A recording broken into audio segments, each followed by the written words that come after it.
You walk in the door, the trash can is tipped over. There's a shredded paper towel halfway across the kitchen, and your dog is already doing the face. Ears pinned flat, head dropped low. That slow, sideways walk toward you, tail tucked, like the floor just turned to ice. You know this look. You've named it 100 times. He knows he did something. Look at him, he feels guilty. Here's the thing. A researcher at Barnard College in New York put that exact belief on a table and tested it. And what she found flips the whole story. The dogs who looked the guiltiest weren't the ones who'd misbehaved. They were often the ones who'd done nothing wrong at all. Stay with me, because once you see what's really happening on that face, you can't unsee it, and it goes deeper than you'd expect. It starts with a small surprise, and it ends somewhere older than dogs themselves. For most of us, the guilty look feels like proof. Proof your dog understands right and wrong. Proof there's a little conscience in there, keeping score. And I get why we want that. It means our dogs are more like us. But almost everything we read into that face turns out to be about us, not them. Start with the study I mentioned. In 2009, Alexandra Horowitz brought in 14 dogs and their owners. The owner told the dog not to eat a treat, then left the room. Sometimes the dog ate it, sometimes it didn't. Then the owner came back. But here's the twist. Horowitz controlled what each owner believed times had happened. Sometimes she told them the truth, sometimes she lied.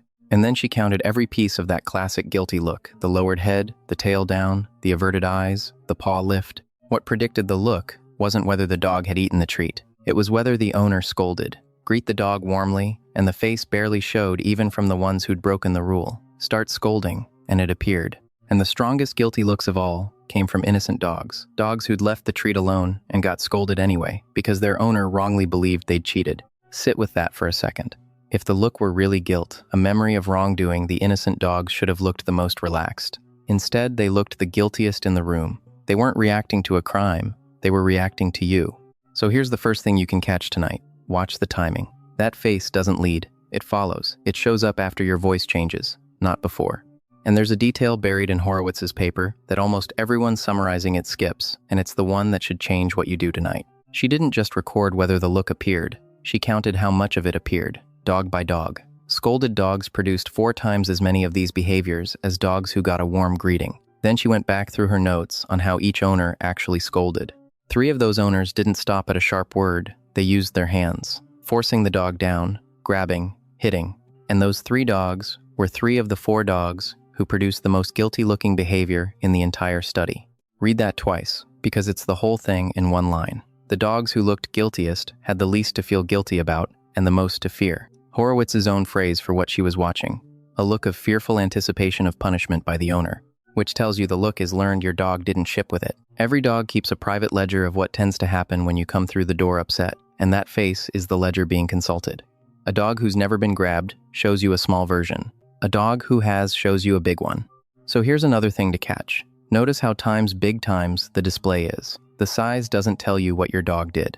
It tells you what your dog has learned to expect from you. Now, you might be thinking, okay, but sometimes my dog does the face before I say a word, and that's fair. So follow it one step further. A team at Cambridge tested exactly that in 2015.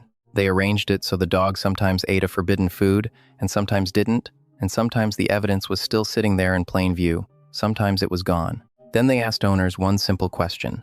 Just from your dog's greeting, can you tell whether it ate the food? They couldn't. No better than a coin flip.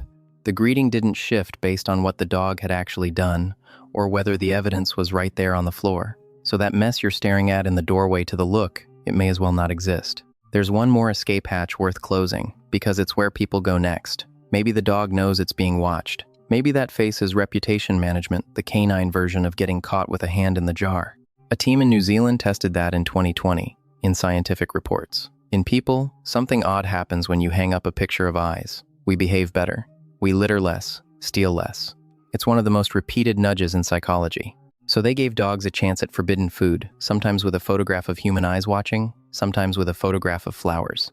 The dogs didn't blink. They took the food just as fast under the eyes as under the flowers. No hesitation, no difference at all. That result lands here for a specific reason. Dogs are exquisitely tuned to real eyes. They follow your gaze. They read exactly where your attention is pointed. They'll hold eye contact with you in a way wolves never do. So they weren't missing the cue. They simply had no use for the thing the cue is supposed to trigger, managing how they look to an audience. A photograph can't do anything to them. Your dog is tracking what times you might do in the next 5 seconds. Let me say the honest version out loud, because I don't want to oversell this.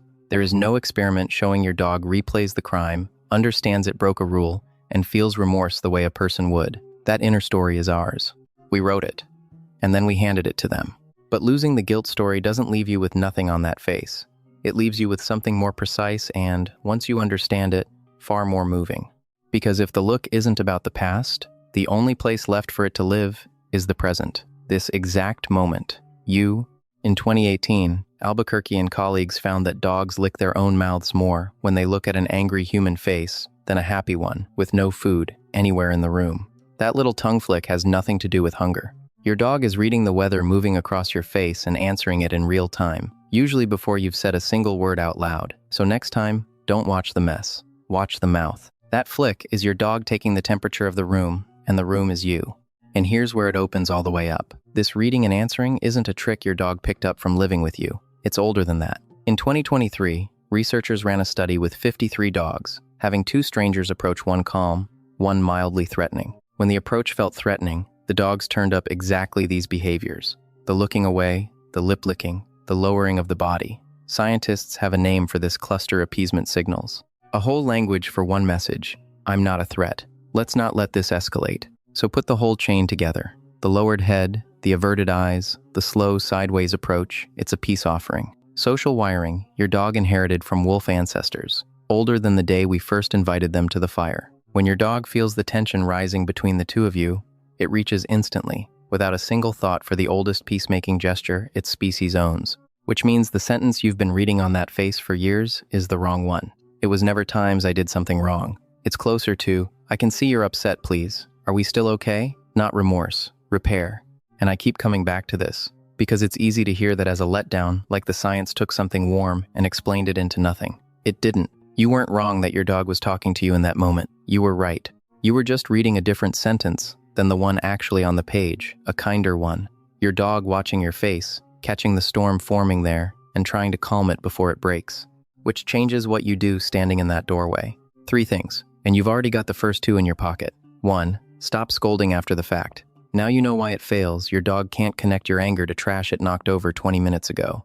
All it learns is that sometimes, unpredictably, you come home and turn frightening. That doesn't fix the behavior. It just teaches your dog to brace when your key hits the door. You spend trust and get nothing back. And remember what Horowitz found in her margins. The dogs who'd been grabbed and pushed down were the ones throwing the biggest displays. So if your dog's guilty look is dramatic, the full flatten, the crawl, the whale eye, read it as a receipt rather than a confession. It's showing you, in detail, how much your dog has already learned to brace for. And you're the only person who can start paying that balance down. 2.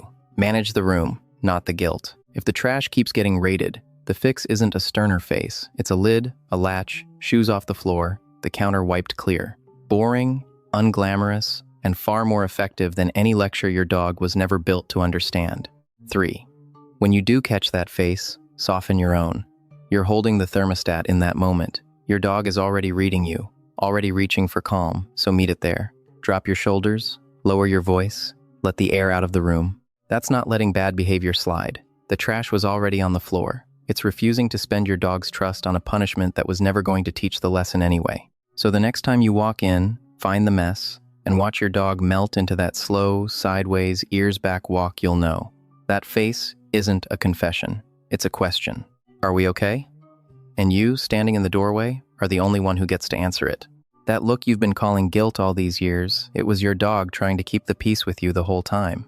So let me ask you, what's the very first thing your dog does the second you catch the look? The ears? The slow motion walk? The tail? Tell me in the comments, I read them, and these are the details I live for. And if you want one real study about your dog, gently explained, every single day, that's what we do here at Pet Mind Labs. One paper, one day.